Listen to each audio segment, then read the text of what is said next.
What's up you guys, welcome to another Java tutorial, and in this tutorial we're going to learn about the efficiency of a linked list data structure. So guys, the reason why we're talking about the efficiency of a linked list data structure is because of this. Once you learn how to implement programs and you get pretty comfortable at creating programs at Java, there's another tough task that you have to overcome, which is this. What is the best data structure that you want to use for your program? For the past couple of tutorials, we've been adding like 10, 20, 30 elements maximum in a linked list data structure. But now if you're thinking about every social security number in America, you can't just implement a linked list data structure, because if you did that, you're gonna have to loop through each and every social security number in America to get the thing that you want, or to get the number that you want, and that's a lot. We want something fast and we want something efficient. To understand the efficiency of a linked list data structure, we need to know what happens behind the scenes. And so I just downloaded this picture from the internet so I can explain everything for you guys.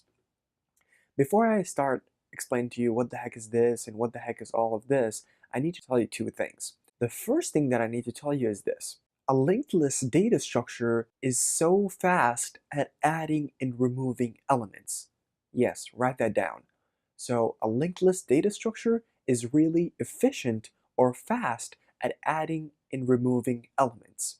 The second thing that I want you to put in mind is this. A linked list data structure is really terrible or inefficient at getting elements back. And if you're saying, okay, Mo, what the heck does that mean? How in the world is that possible? Why is it really good or really efficient at adding and removing elements, and it's really bad at getting an element back? Well, you can learn this as soon as I explain this to you guys. So let's go ahead and get this a little bit closer. A little bit closer. Yes, let's just have it right here. And let's just go ahead and delete this line of code because, I mean, we don't need it. So why should we have it? And let's go ahead and create a linked list. And so as soon as we create this, guys, Java creates a reference to the first node. So as soon as you create a linked list data structure, what happens is it creates something called first, or it creates something called a head. So this could be called a head, or it could be called first. And what first is basically a reference to the first node. And I'm going to talk to you about what a node is in a second.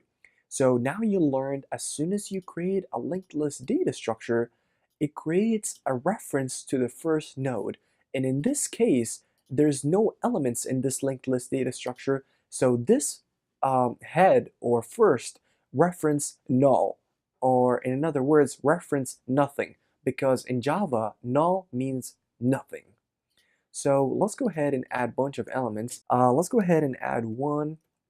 And what happened is basically this. Let me just zoom it out a little bit. As soon as we created the first, or the head that referenced nothing in the beginning because we didn't have anything, now it referenced a node. And what a node is basically this. There's two bits of information that I want to tell you about it. It has the value, and it also has the reference to the next node. So guys are saying, okay, Mo, why is this even important? Well, guys, think about it. In a linked list data structure, you can only add one element at a time. It's not like an array you can reserve a spot in memory that can hold a bunch of elements. A linked list data structure, you can only add one element at a time.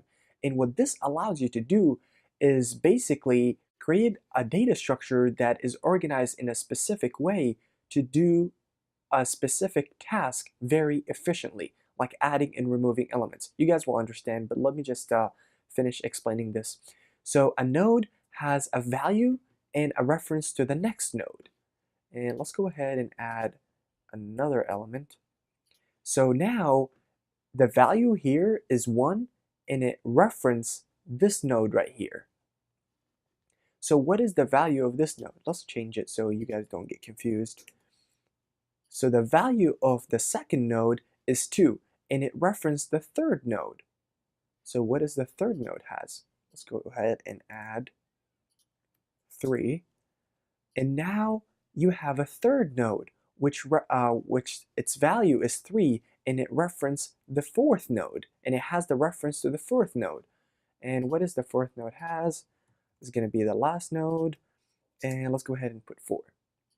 And the value of the fourth node is 4, and it references nothing. And when a node references nothing, that means that it is the last node in the linked list data structure. Now guys, let me recap what the heck going on and how in the world is this related to the efficiency of a linked list.